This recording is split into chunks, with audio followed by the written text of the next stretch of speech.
5th, 1951. Note on the state of our emotional center when we are asleep in the work sense. The fact of expressing negative emotions makes them grow and enlarge. All emotions which arise from the negative side of the emotional center wish to enlarge themselves, and the emotional center asks for food to continue being negative.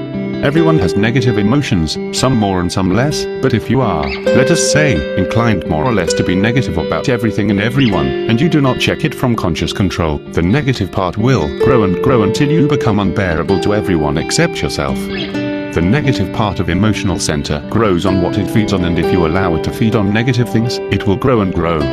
When you reach a point of self-observation in connection with the work, you may see that you are taking some person or event negatively, and you must try to control it and not let the way you are taking the person or the event go straight down to the negative part of the emotional center. The first conscious shock has to do with seeing how you are taking in impressions. A mechanical person cannot help himself or herself because there is nothing between him or her and the impressions coming from life, whether they take the form of persons or events. A person who is continually negative is really a very ill person from the work point of view.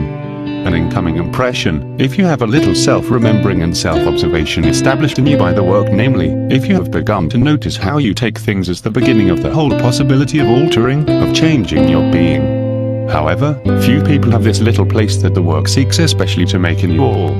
Most people are simply swamped by everything that happens to them, and so the negative part of emotional center grows and grows until one is really in a very bad state, a really sick person from the standpoint of the work, and I mean also by this, a person who has absolutely failed to develop himself or herself. In fact, such a person will not be in the work.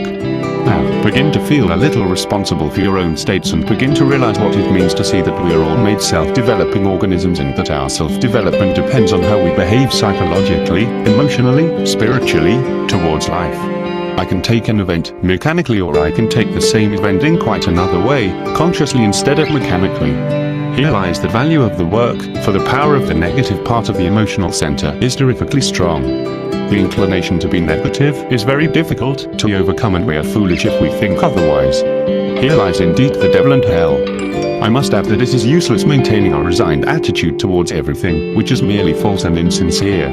On the other hand, if you begin to practice being passive, by inner work, to what angers you, etc., that can make you grow.